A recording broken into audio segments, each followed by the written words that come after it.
Hello.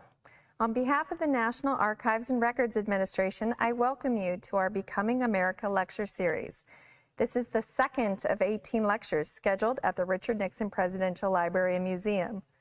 Last week, we had over 800 views, and we thank you for tuning in. As one of only 14 presidential libraries operated by the National Archives and Records Administration, the subject of how America came to be, how we gained and secured our freedom and created self-government is the essence of our mission. We believe that access to and education about our government allows Americans to understand their history so they can fully participate in shaping our future. This lecture is the brainchild of Dr. Jo Ellen Chatham, the director of the Center for Civics Education at Concordia University in Irvine. She and her colleagues have worked tirelessly to craft an educational and entertaining lecture series that we hope you will enjoy.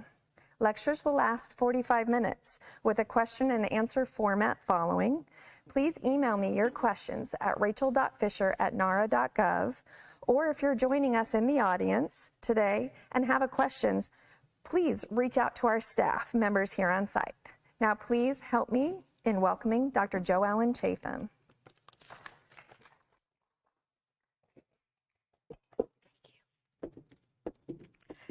It's a pleasure to be back, and we're so excited that we had such a great online audience, and we hope that continues. Last week we spent about an hour, I went over my 45 minutes, talking about the arc of history of about 800 years from the beginning of literally our American history, which began with Magna Carta in England, and we took it all the way up to the events that led to our signing the Declaration of Independence. Tonight, we're going to hear why we needed to go beyond the Declaration of Independence, because we had a loose confederation of states. It wasn't working very well, which led to the Constitution Convention of 1787. So tonight, we're going to hear about the Declaration itself. We're going to go in depth with Professor Lisa Matthews. Lisa is a historian, a professor who has taught at Concordia University, Pasadena College, and other colleges and universities. She's now working on her PhD in early American history, and I think will tell you a lot about the things about the Declaration of Independence that you might not have known before. Then next week, we'll follow this up with looking at the beginnings of the Constitution, followed by the actual going into the Constitution in the weeks after that. So thank you for being here, and we'll welcome Lisa Matthews to the podium.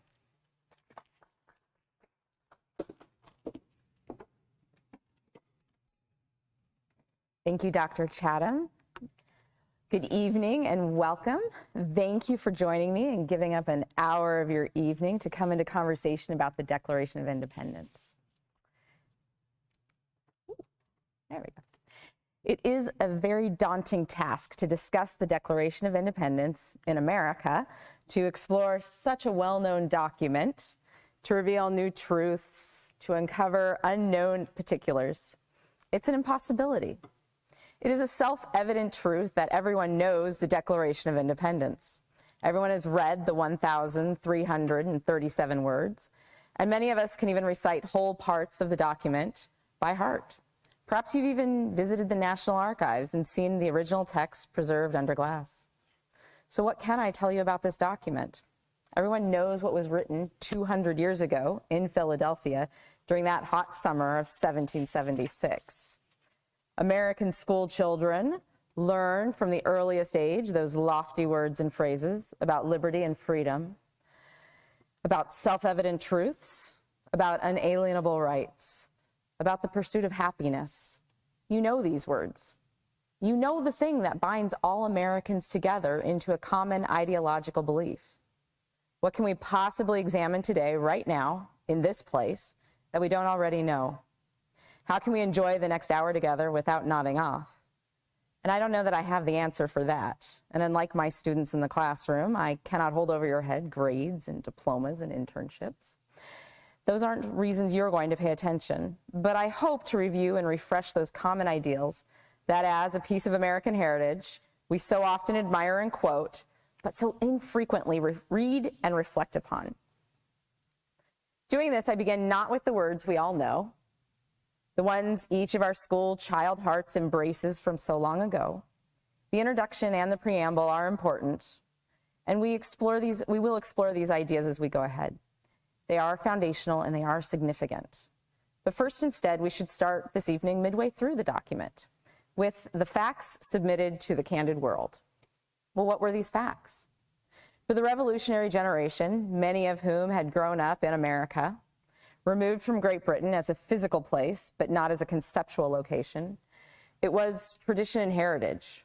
It was their legacy to carry on in the wilderness. And the facts were bleak. Life since the 7 Years' War, or the French and Indian War, as the colonists called it, had begun to look so much different economically and politically.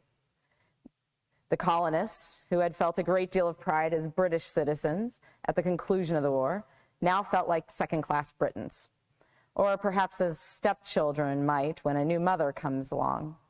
These colonists had united with each other, which was not a small task. Oops. One too many. And then, so I want to pause for a moment here to take us back to that French and Indian War and this political cartoon, which is attributed to Benjamin Franklin. You're likely familiar with it already. Many of my students know this cartoon and they analyze it and they tell me it's from the American Revolution. However, it's actually a bit older. Franklin published this in his Pennsylvania Gazette in 1754 as a reminder to the colonists that there was a British war against their historic enemies, the French, being waged in their own backyard. He urged the colonists to unite, for they might all be speaking French in the not too distant future if they don't. And so they did unite. And they united with the British against the French, and together they won.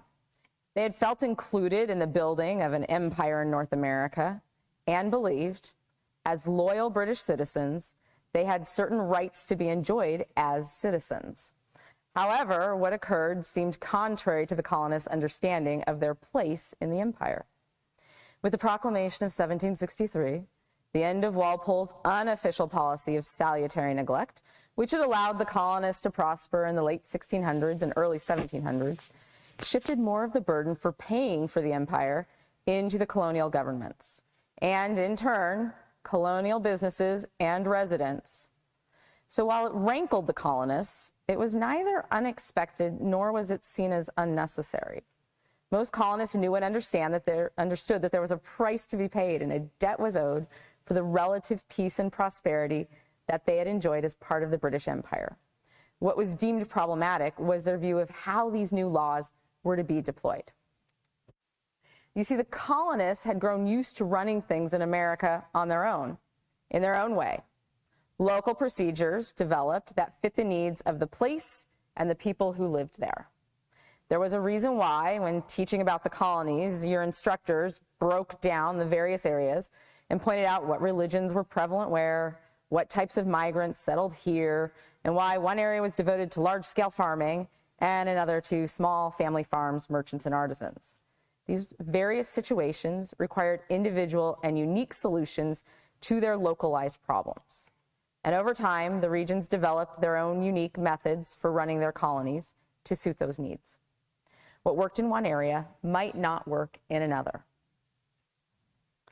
Clearly, Massachusetts and Virginia were two distinctly different places, and while they were not as far from each other as the moon from the sun, they saw their worlds radically differently. But in the aftermath of the French and Indian War, the British government sought to consolidate the empire, cut costs, reduce bureaucracy, and establish a unified process of dealing with the North American lands, including those they had just gained from the French. By lumping together the regions, it made sense to Parliament, which makes sense even to our 21st century mind. War is expensive.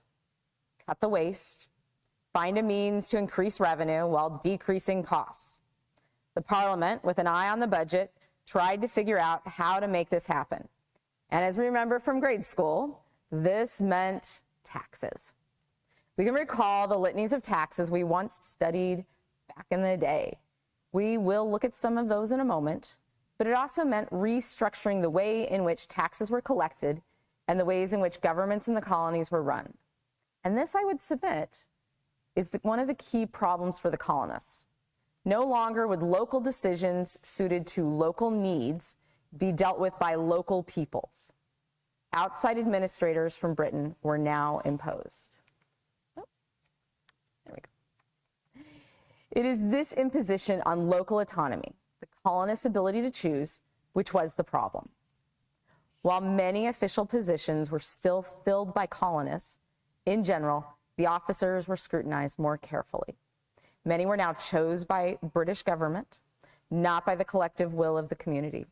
And the collection of duties was enforced by the British military, which remained stationed in North America following the French and Indian War. In most instances, prior to 1763, under salutary neglect, local leaders, particularly in New England, were chosen by elections, which, by the standards of the period, were relatively democratic. Enforcement of tax collection was spotty at best, and colonists frequently flouted British efforts to collect taxes. This is not to say that a lack of tax revenue was always a bad situation either for England. Duties and taxes were still collected, making the British crown wealthy, and in many cases, the local leaders were often well-liked and respected, and this kept the peace. However, once that choice was taken away, British colonists, who had once been allowed to choose their own leaders, felt their rights as English citizens were being restricted. This led to discontent, which led to local forms of resistance. In many cases, these protests were mild and part of the normal political practices of protests in this period. Strongly worded letters to officials in both America and Britain were sent off. Newspaper articles and pamphlets spoke to the anger colonists felt towards the government and the acts of Parliament. Small localized acts of vandalism and destruction occurred, yet extreme measures were not being taken in the earliest iterations of American protests. And this serves to remind us of the span of time which occurred between the end of the French and Indian War in 1763 and the beginning of the Revolution in 1775, or 1776, depending on your interpretation of the facts. It was quite a long interval of time. The Revolution, an inevitable occurrence in our reading of American history, was not so inevitable at the time. These protests were, for all intents and purposes, normal behavior. The English historical record is filled with local farmer uprisings in which circumstances led to protest and subsequent reform. The situation in the colonies was not unexpected, but certainly it was not the same as the British experience of protest back in Europe. These colonists were used to self-government, and direct action from the crown and military force was deemed untenable at best, oppressive at worst. This change is going to come with the 1773 Tea Act. Again, the Tea Act is all about choice. a new tax on tea was levied by Parliament, and it actually reduced the cost of British tea for the American colonists. Instead of rejoicing in the lowered cost of tea, the colonists took great umbrage, and the new policy created in this act restricted the way tea was imported and what kind of tea could be imported. In this case, only tea, which was shipped by the British East India Tea Company, could be received at the wharves of colonial cities.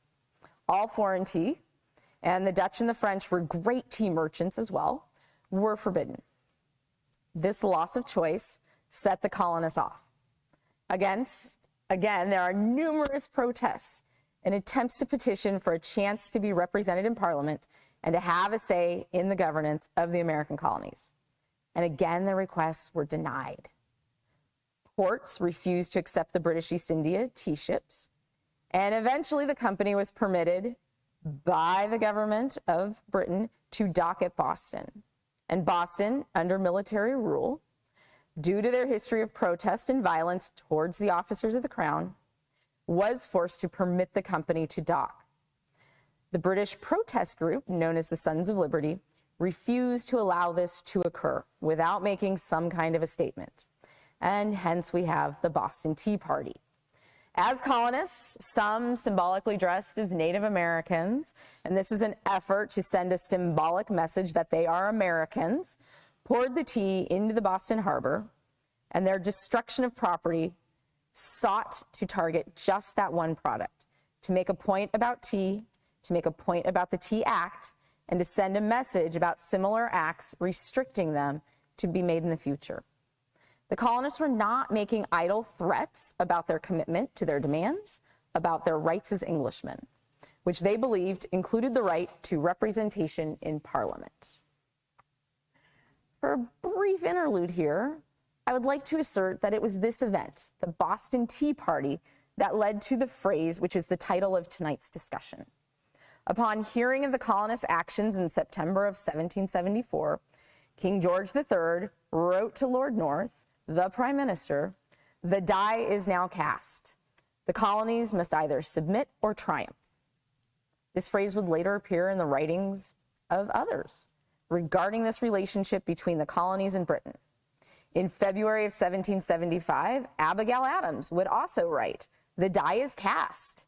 It seems to me the sword is now our only yet dreadful alternative." And perhaps this is why, with our hindsight, we see the war and the move to independence as inevitable today. In response to the Boston Tea Party, Parliament will pass the coercive acts. These are known in the colonies as the Intolerable Acts. It orders the port of Boston closed, the people of Boston responsible for paying back the British East India Tea Company for their loss of property. And this, for the colonists, is a new imposition on their rights as Englishmen. Furthermore, their beliefs about their position in the British Empire were made visually clear in a number of political cartoons, including this one here, which in general is always one of my favorite to discuss with students. Everyone at this time would have recognized King George III with the teapot as he pours it down the mouth of a poor Indian maiden who again represents America, a common image during this time period. America is held back by the Parliament. Is held back by the courts. The Parliament is looking up her skirt. France and Spain are standing there paying close attention to what's going on, while a representation of Columbia or Liberty looks on the back, either not paying attention or hanging her head in shame, and as military law oversees the whole thing. This, for many colonists, was an impetus towards greater rebellion. Therefore, it is their rights as English citizens that they feel are being denied. To achieve their rights, the colonists have petitioned George III. And this is not the first petition. There have been many petitions, and his lack of a response frustrates them. And his non-answer is really his answer. But the colonists are subject of the crown, and for them, the king stands in as their representative.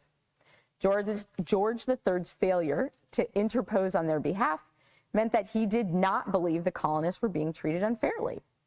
But it also meant that the king condoned the measures that were being taken by the military forces stationed in the colonies. This then is the context for the 27 separate petitions that make up the Declaration of Independence.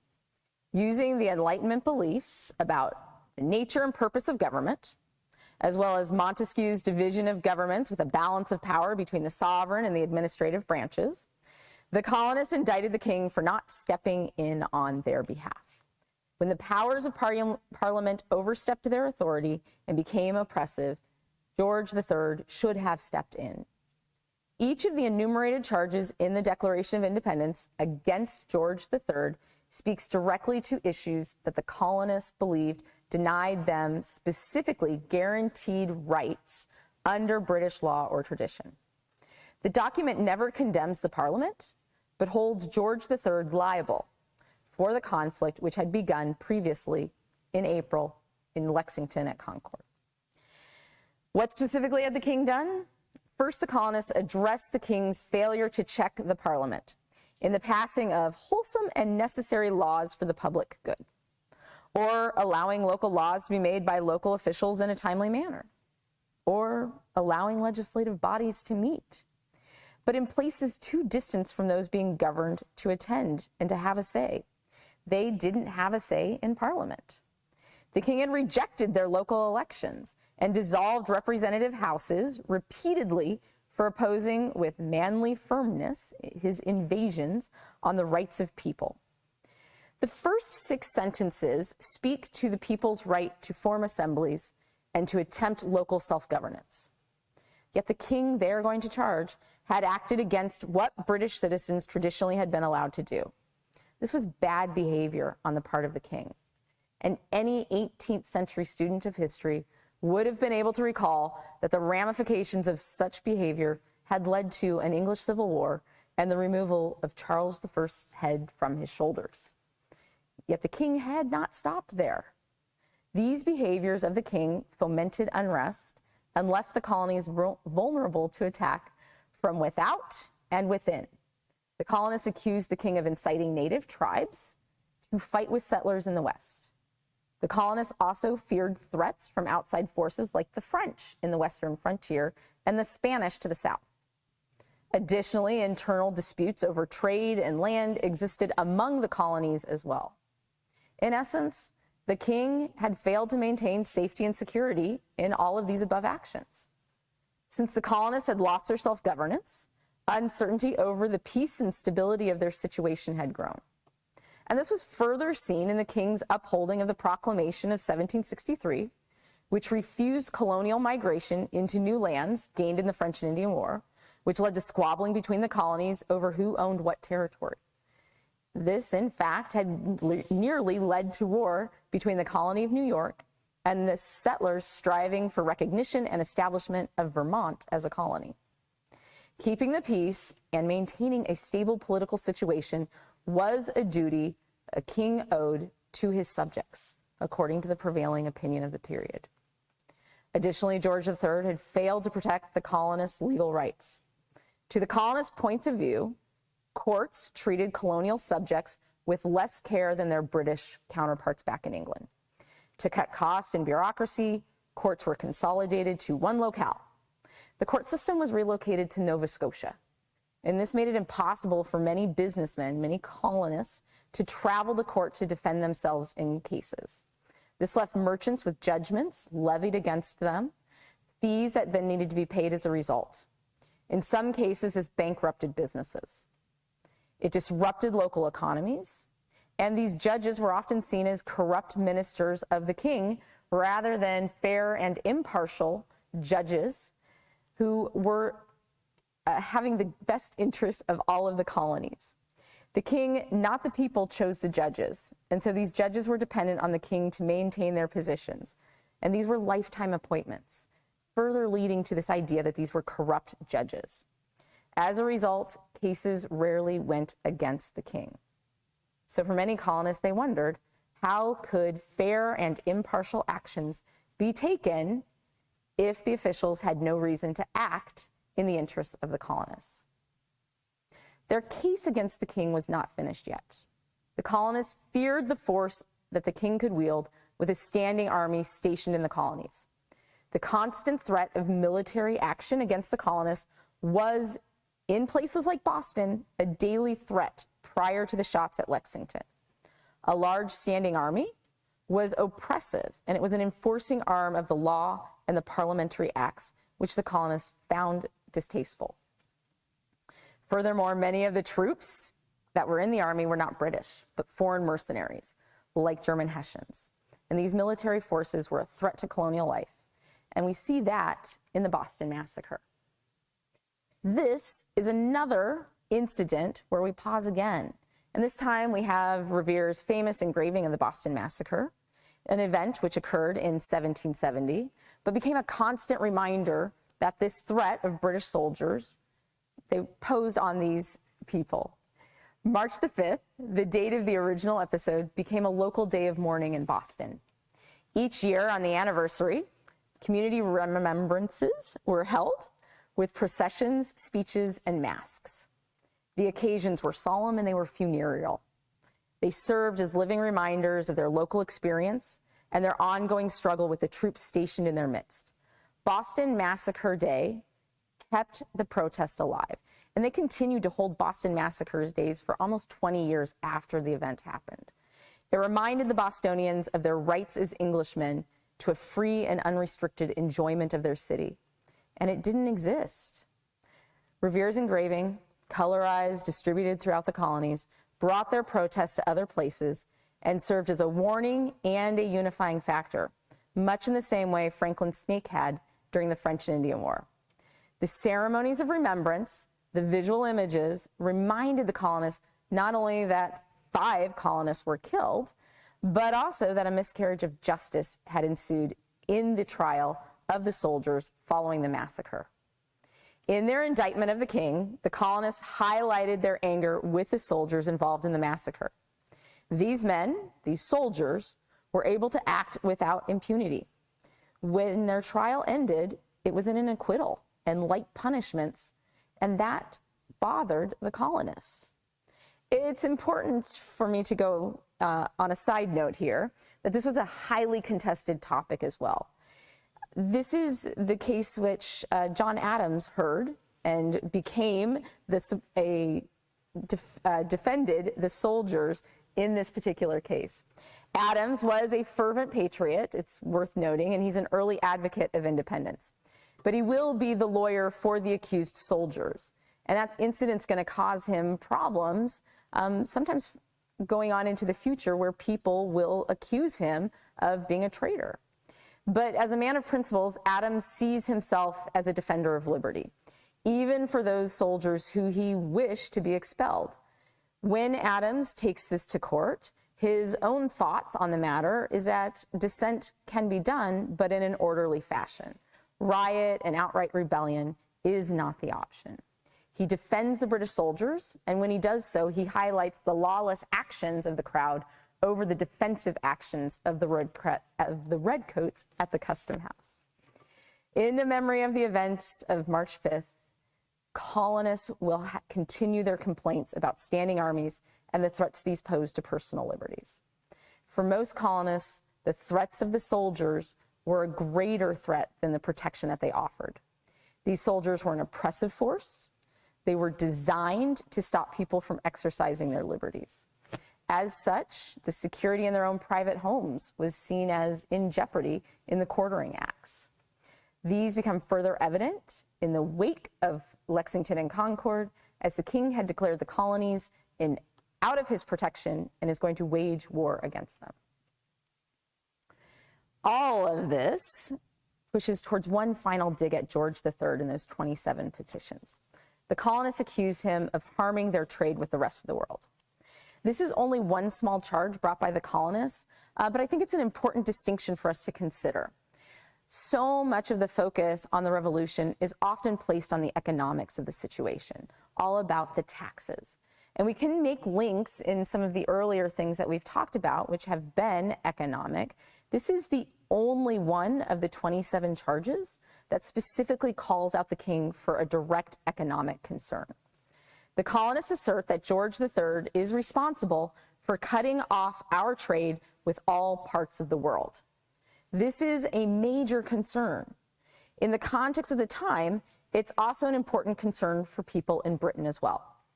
The engine of the British Isles and the empire in general is worldwide trade.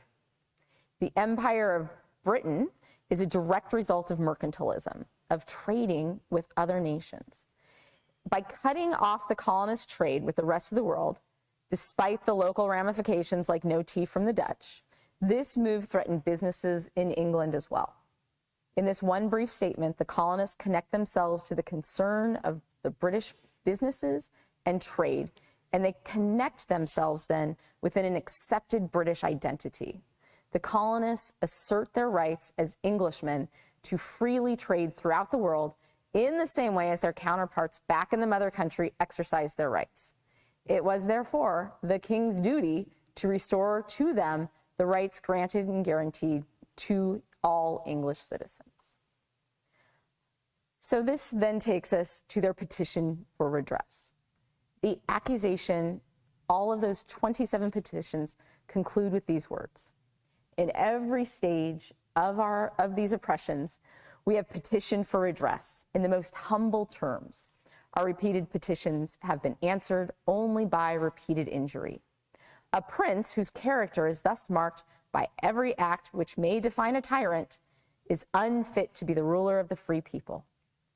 The final pronouncement securing here the legitimacy of independence exists. Time and again, the colonists have asked, with due subservience to authority, for concessions.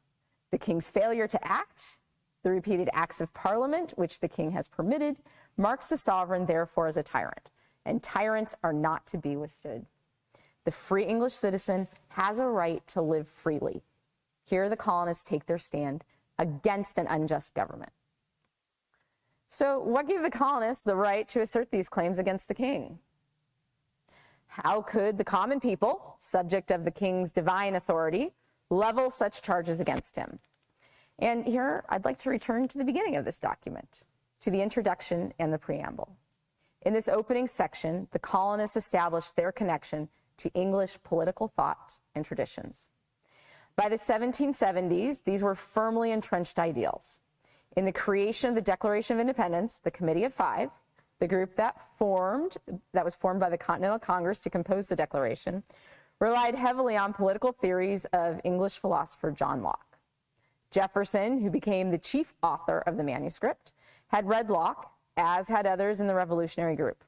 Locke's second treatise of government, published in 1689, nearly a century before, had become accepted by the 18th century. What were some of these accepted principles? Well, let's return and take a look at the introduction and preamble. When in the course of human events, it becomes necessary for one people to dissolve the bands which have connected them with one another, and to assume among the powers of the earth the separate and equal station to which the laws of nature and of nature's God entitle them, a decent respect for the opinions of mankind requires that they should declare the causes which impel them to the separation. Early in the Enlightenment, philosophers, people who were thinking these great thoughts, had begun to challenge the idea that monarchs were divine. While the idea that they were divinely chosen lingered, the opinion that kings were direct descendants of the biblical Adam, or gods themselves, had fallen away. This led people to challenge the authority of kings. Over time, the result in England had been a lessening of monarchical power. There was an increasing authority in Parliament. Locke had told his readers that a bad ruler could be overthrown. And certainly the experiences of the English Civil War and the Glorious Revolution had backed up this belief. Yet, even in those historical cases, such challenges required solid evidence and proof. And that's what this document's been trying to do. The removal of an established authority was not done on a whim. The 27 charges, which we've already explored, illuminate that idea that the king's not doing his job. And so in the preamble, we hold these truths to be self-evident. The Enlightenment had created this notion that through study and use of intellect, humans, not divine revelation, could illuminate truth. You and I can find the truth. That's what the Enlightenment gave us. For Jefferson, this meant a separation between England and the colonies, called for in this introduction and outlined throughout the document, not magical thinking, but rational, studied, logical reason that each individual can gain on their own. That all men are created equal. Here the language is tricky for us in the 21st century. Jefferson's understanding of what equality was is different from our belief about equality. If we return to Locke, we can find a better understanding of what Jefferson meant. For Locke and for Jefferson, this equality was one bound in the state of nature. The idea that each human came into the world a blank slate, the tabula rasa, and was equal then in that natural state of existence. Neither of these men would have imagined a world of democratic egalitarianism that we profess today. An egalitarianism that tries to break down racial and gender barriers. Certainly for the Enlightenment thinkers, there were orders and there were levels. There were social structures that were developed, and these were natural and they were good. These levels maintained order in society. That was their context, even if it's not our context. But it's a distinction that's important for us to understand. And it's, I think, in some ways, why this document still touches Americans today. Why it still, in many ways, feels applicable to us after 2 centuries. The statement, all men are created equal, still remains true in our thinking today, even if our understanding of what equality is has shifted. The idea of equality transcending race and gender, as we currently hold this truth now, is going to develop later. And in fact, many scholars point to this change and its earliest reinvention happening in Lincoln's Gettysburg Address, when he quotes these words from the Declaration, saying that all men are created equal, and then continues to call for a new birth of freedom. This is one of those differences that's important to us. That they are endowed by their Creator with certain unalienable rights, that among these are life, liberty, and the pursuit of happiness. This is Locke again. I always tell my students Jefferson was a bit of a plagiarist here, right?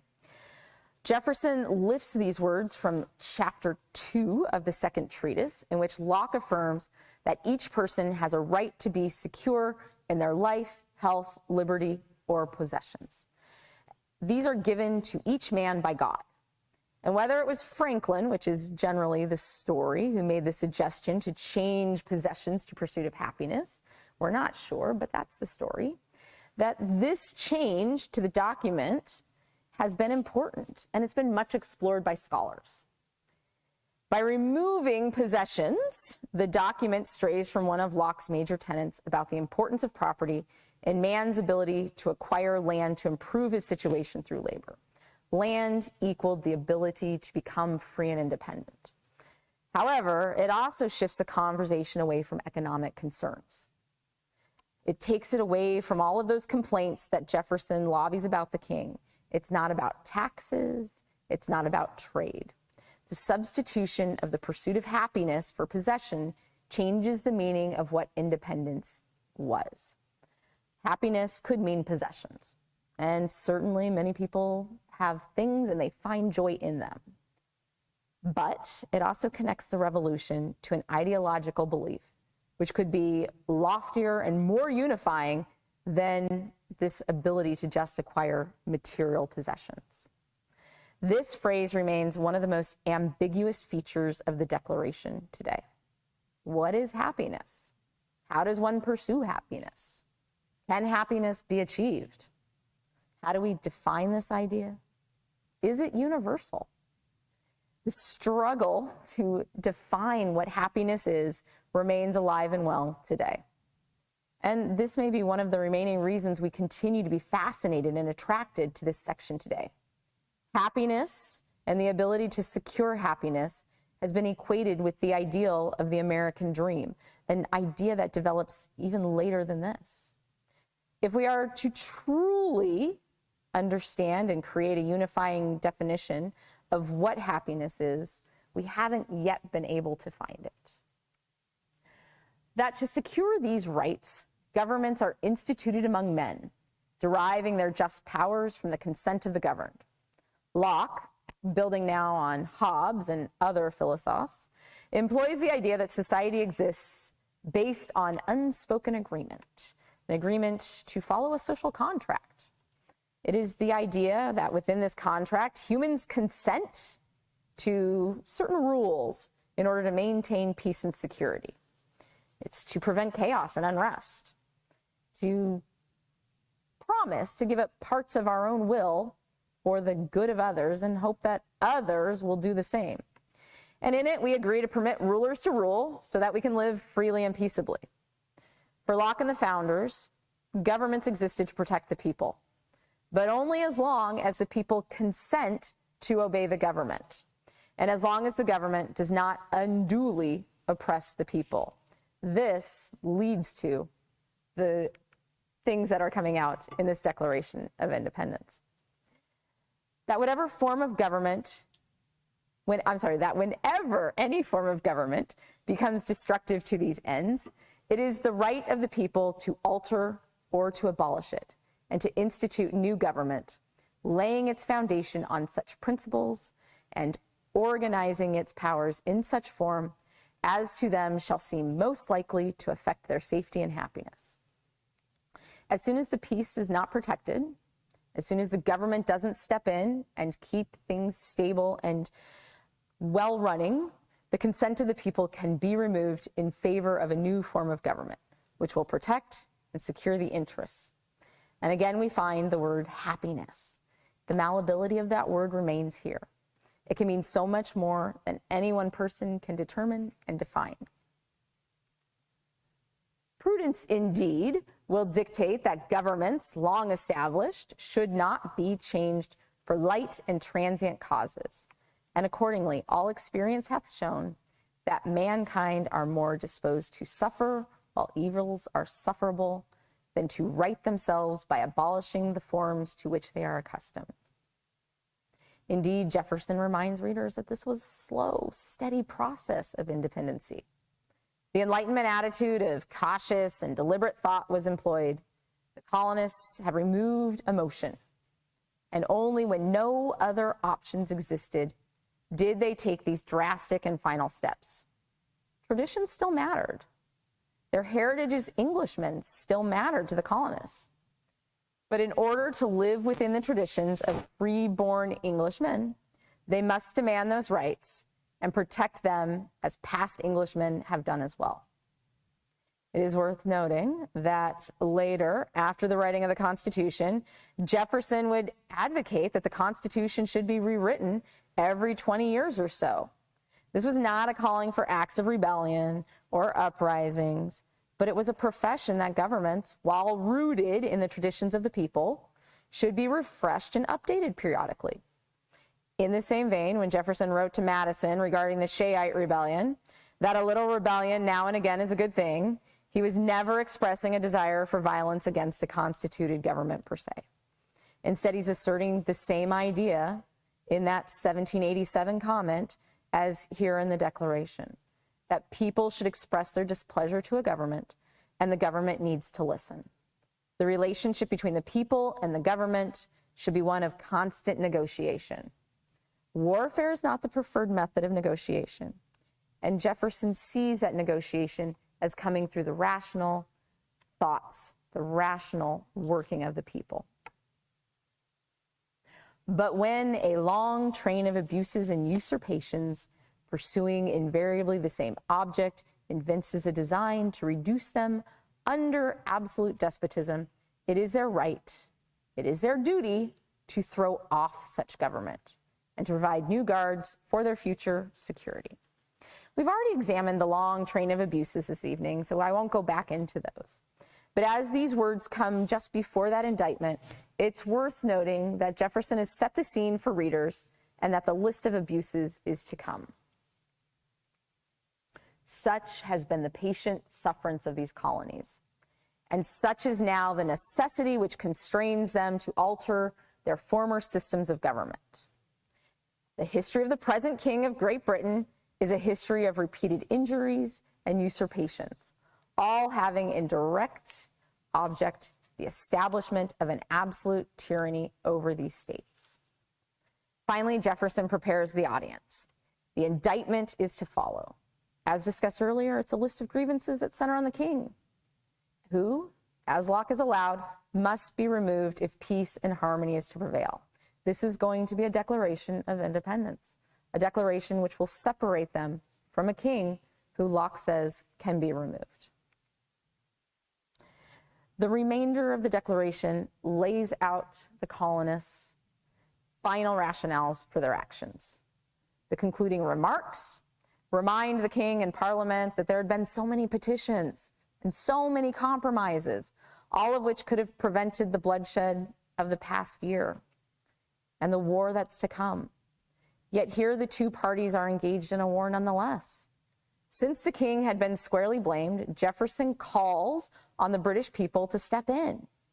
It is now up to the people of England to work to solve the conflict, because the colonies could no longer live without the rights of free Englishmen, which their British brethren enjoyed. Since the Crown refused to acknowledge these rights, the colonists were left with no other options. In the last paragraph, the colonists form an oath to work together for independence in a joint effort to prosecute the war. That the king has brought this war upon them is where Jefferson is going. The final words establish nothing more than this: it does not form a new nation, it doesn't establish a new government. That's not what the Declaration of Independence was intended to do. It merely declares that the states, as independent actors, will unite to work to free themselves from British rule. This is the Declaration of Independence. It's a brief yet powerful document, and it's united Americans for over 2 centuries. It's informed our American beliefs and ideologies. It serves as a political unifier for people of all races and creeds. It transcends political party affiliation. No matter the political party connections you may hold today, you can be guaranteed that all citizens believe that they are true disciples of the Declaration. And they feel that they are upholding the legacies of freedom, liberty, and equality. American identity is formed and nurtured in these beliefs. These words and beliefs have created external and internal movements for independence as well. For example, in 1789, the French Revolution was directly inspired by what happened in the American colonies. The American Revolution and our Declaration of Independence informed their Declaration of the Rights of Man and the Citizen. It used similar language, and it declared their beliefs about freedom and rights. The Haitian revolutionaries declared their independence in 1804 using a similar declaration, using wording very similar to the United States' Declaration of Independence. In 1825, the students in Russia who rose up against the Tsar in the Decembrist revolt were likewise inspired by Jefferson's words and cited the influence of the American Revolution. Throughout the 19th century, South American revolts modeled their struggles on the American Revolution with comparable statements of reasons and rights for why they too should be independent. The Declaration continued to inspire. When Texas separated from Mexico in 1836, they used their own version of the United States Declaration. And in 1848, at Seneca Falls in New York, what we consider the modern American women's rights movement begins with Elizabeth Cady Stanton rewording the Declaration of Independence. In it, she wrote, when in the course of human events, it becomes necessary for one portion of the family of man to assume among the people of the earth a position different from that which they have hitherto occupied, but one to which the laws of nature and of nature's God entitle them, a decent respect to the opinions of mankind, requires that they should declare the causes that impel them to such a course. We hold these truths to be self-evident, that all men and women are created equal, that they are endowed by their Creator with certain inalienable rights, that among these are life, liberty, and the pursuit of happiness. One of the key challenges that women will make in their struggle to gain the vote, which Stanton will push for, is the exact same arguments made by the colonists against England regarding the ideas of representation and the passage of laws and taxes that were levied against women, and yet they had no say in the matter. The Declaration will also be used to try and ensure the rights for African Americans. Frederick Douglass in 1852 will use portions of Jefferson's text to highlight the inequalities that exist in slavery.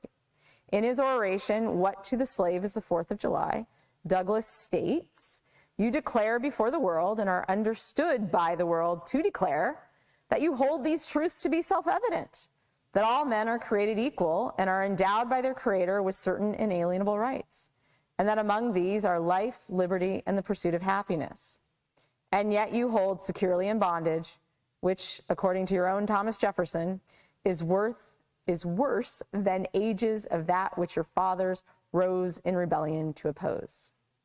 A seventh part of the inhabitants of your country."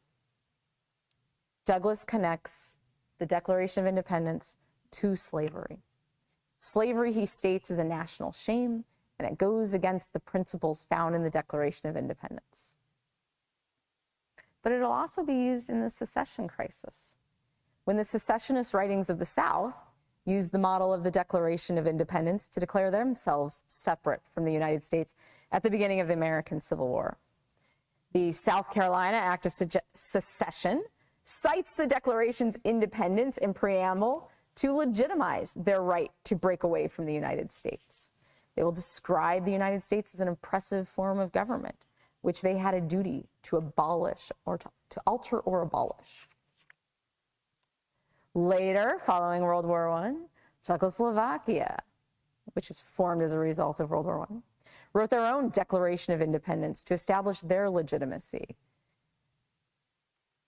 One too far. There we go.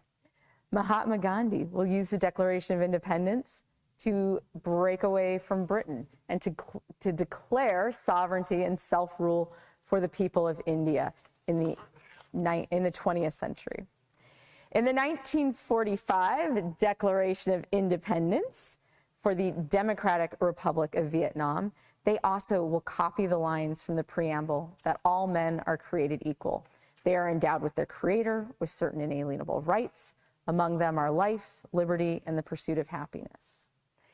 The Declaration has had a long history in the United States of talking about our independence as a nation, but it's been used by so many others and has inspired so many other places.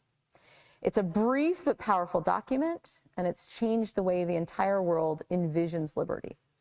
People around the world have embraced the American ideas of individual rights and personal liberty. And while the Declaration of Independence was a means to an end in 1776, it was more than a political expedient at the time of the conflict. And it became and it remains so much more as a way of thinking about the world and thinking about what it means to be American. Thank you.